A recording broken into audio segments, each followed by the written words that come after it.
പടച്ച റബ്ബേ എനിക്ക് പോവാൻ നേരം പറ്റിക്കണേ കുഞ്ഞാപ്പൂരെ പുസ്തകങ്ങളൊന്നും എനിക്ക് നന്നാക്കാൻ വയ്യട്ടാ. ചോന്ന് മനുഷ്യൻ മണ്ണ് വരയിട്ട് അവളെ എന്നോട് പറഞ്ഞു നീ എന്തിനാ പറഞ്ഞത് നീ ഇങ്ങനെ പോയിട്ട് കാര്യം എവിടുന്ന് തായില്ല കച്ചവടക്കാരി കുഞ്ഞാപ്പൂ എന്റെ സാധനങ്ങളൊക്കെ ഇജന്നെ എടുത്ത ചോട്ടാ ഞാൻ എപ്പോഴാണാവോ അവിടെ എത്തുക.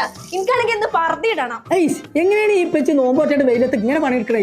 എനിക്കാണ് ഇവിടെ വെറുതെ കണ്ണെന്ന് വെച്ചാ പെൽച്ചകത്ത് ബാക്കിണ്ടോ നോൽപ്പ് മുറിച്ചിട്ടേ കുഞ്ഞാപ്പാനെ കൊല്ലും ഞാൻ. കുഞ്ഞാപ്പൂ എന്റെ പറത്ത് ആകെ ചുളിഞ്ഞിട്ടുണ്ട് അതൊന്നും ഇസ്തിരിട്ട് അടിക്കച്ചി മുണ്ടാ പോർന്ന് ഞാനെന്നെ ഇവിടെ നോമ്പോറ്റാണ്ട് ഇസ്തിരിയായി കിടക്കുക.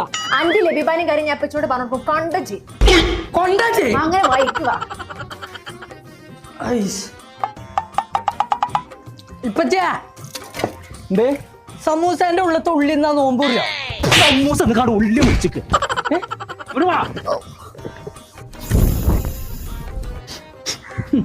എത്ര കരിഞ്ഞ വേണം എത്ര കത്തി കരിഞ്ഞ വേണം അത് നോമ്പായിട്ട് നിങ്ങളെ പള്ള കരിഞ്ഞേക്കരുത്. അത് നല്ലത്. ഇപ്പച്ചി